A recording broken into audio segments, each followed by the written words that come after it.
More than 2 years ago, I decided to challenge myself and paint 100 faces.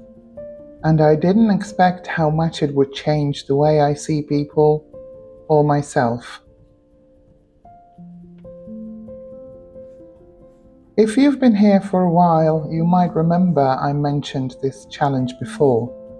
At the time, it started very simply. One face appeared, and then another. It wasn't a plan, it was curiosity.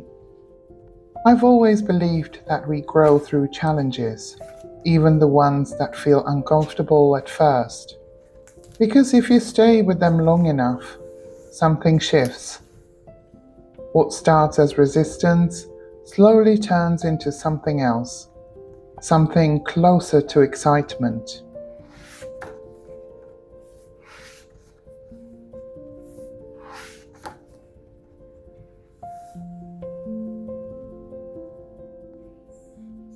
So I started looking for reference images, mostly photographs, faces that had something in them, an expression, a certain presence, something that made me pause. Pinterest became a big source of that, and over time, I also found other places, like free reference photo groups for artists. At this stage, I wasn't thinking about creating finished work. It was practice, a way of learning without pressure. And what I've learned is that every face carries something completely its own, not just features, but a kind of presence. At the beginning, I was focused on getting things right, the proportions, the likeness, but over time that became less important. What stayed was the feeling, a softness in the eyes, a tension in the mouth, something unspoken but visible. It made me slow down, to really look. One thing that changed everything was repetition. Painting one face teaches you something. Painting 100 teaches you how to see.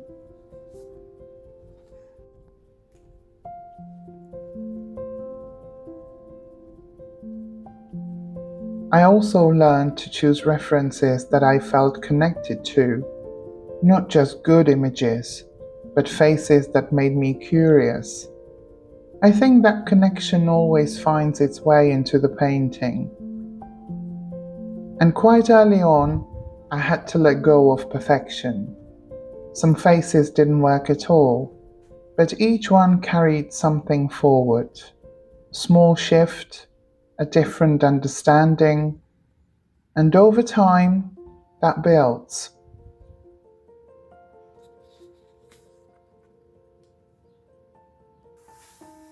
Somewhere along the way, it stopped being just about learning portraits. It became a way of seeing people differently.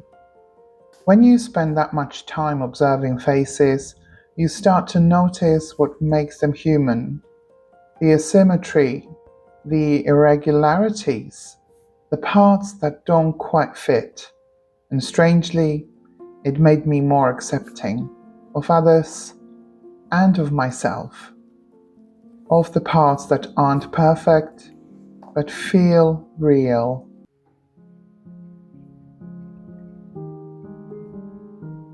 Today, I approach paintings differently. I'm less focused on capturing an exact likeness and more interested in what the face feels like. So I thought I would paint one more and show you how I approach it now, not as a tutorial but as a continuation.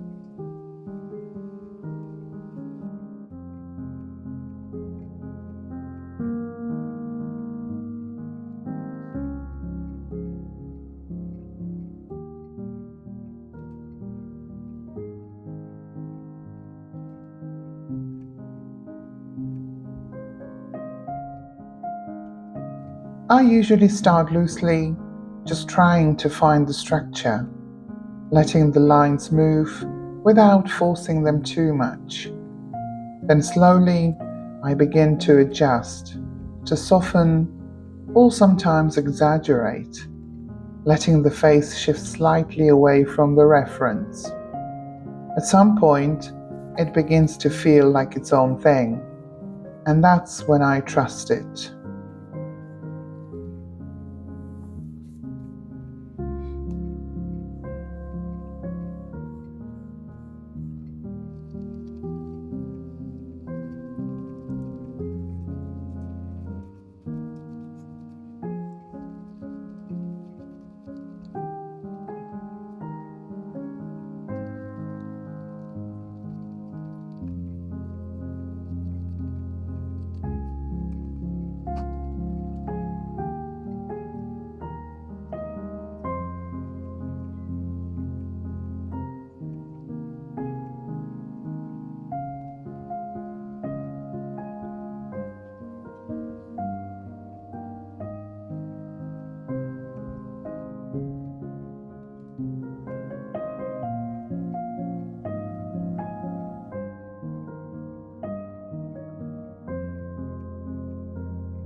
Looking back, those 100 faces weren't just practice, they were a way in, into seeing, into understanding, into becoming more comfortable with not knowing exactly what will come out. And I think I'm still learning from them.